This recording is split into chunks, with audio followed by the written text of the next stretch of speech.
गौतम ऋषि से उपेक्षित होकर अहल्या शिलावत हो गई थी। शिला नहीं, शिलावत हो गई थी।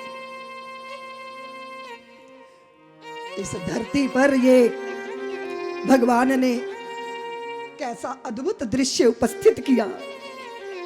बलात्कारी निंदित होना चाहिए। बलात्कार जिसके साथ हुआ उसे निंदा की नजर से नहीं देखा जाना चाहिए।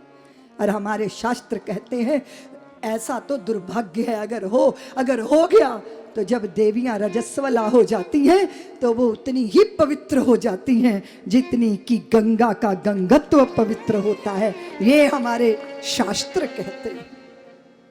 और मैं आप सबसे निवेदन करना चाहती हूं कि विश्वामित्र ने कहा राम से कि राम एक वो भक्त था जिसने पत्थर में भगवान को प्रकट कर लिया था।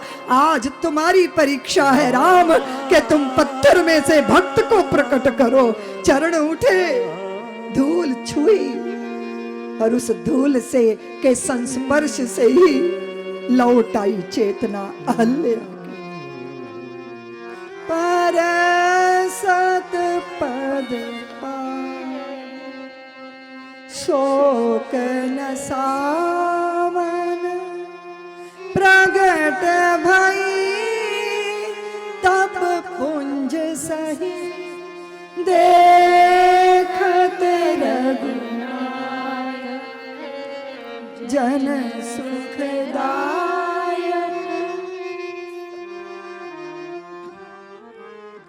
दोनों आंखों से अश्रु प्रवाह है। धन्य हो गई अहल्या।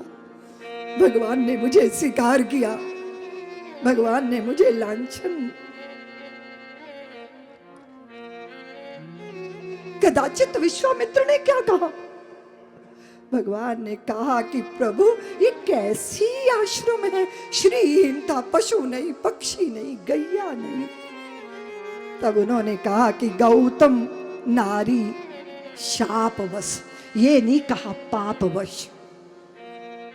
संत महापुरुषों की वाणी का चिंतन करना चाहिए कि वो कहते क्या है, उसके पीछे उस जीव के प्रति कितनी करुणा है।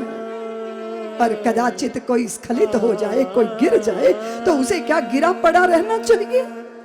बोलो देवियों, अगर तेरे अपनों से गलती हो जाए तो माफ नहीं करोगे?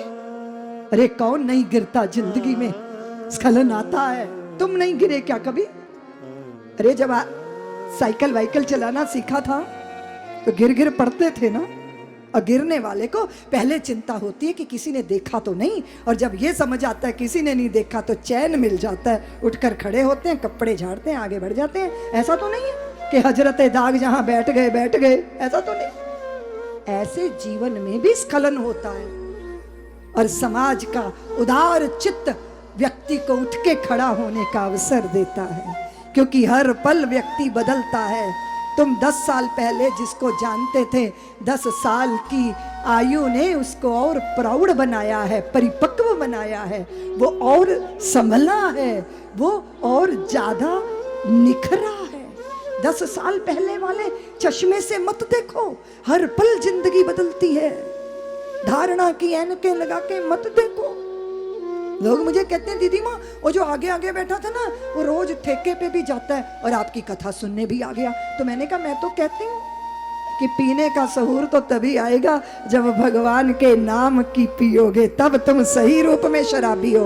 और हम लोग तो शराबी हैं, रोज पीते हैं, आत्मा की ढली पीते हैं, अनुभवों की भट्टी पे ढाल के पीते हैं। पीने के बाद कह उठते हैं नाम कुमारी नानका चढ़ी रहे दिन रात।